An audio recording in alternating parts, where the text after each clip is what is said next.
اگه اگرین گروبونا پتر یا قیران دارایین حرمه پکاتیش هاتنا و پیلا آورین عراقی و سوری گل 2 سال بوریدا و اگر شرایطی تیروریستن داعش رف پارزگهن حرم کردستان هاتین به جورکی خرجیم پشیج خدمت گزارین آوران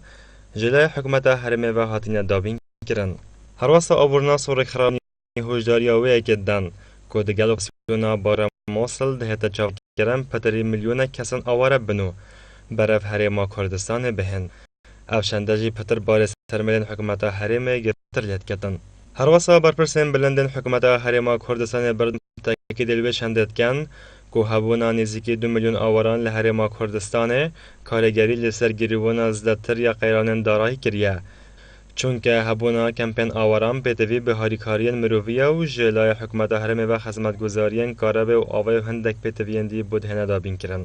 هر واسه آبورنا سورک خراون مدنی جروان دکن دگل اپراسیونا باجر موصل دهتا چاوره کرن پدر میلیونک آوارندی برای پارزگهن حرم کردستان بهن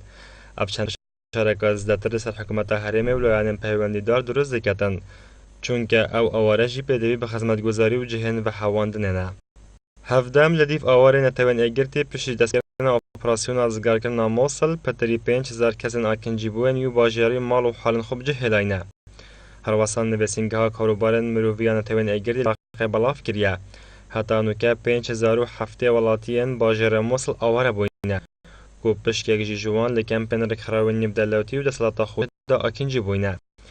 پتر یوان پنابریه بردورن آزاد کریین دوروبرن نحیا کیاره که 5 کیلومتران باشور میسل دیره هر واسه سرک وزیر عراق شراگهاند آواره بونا خلک موصل پتر بونج پیشبینی مو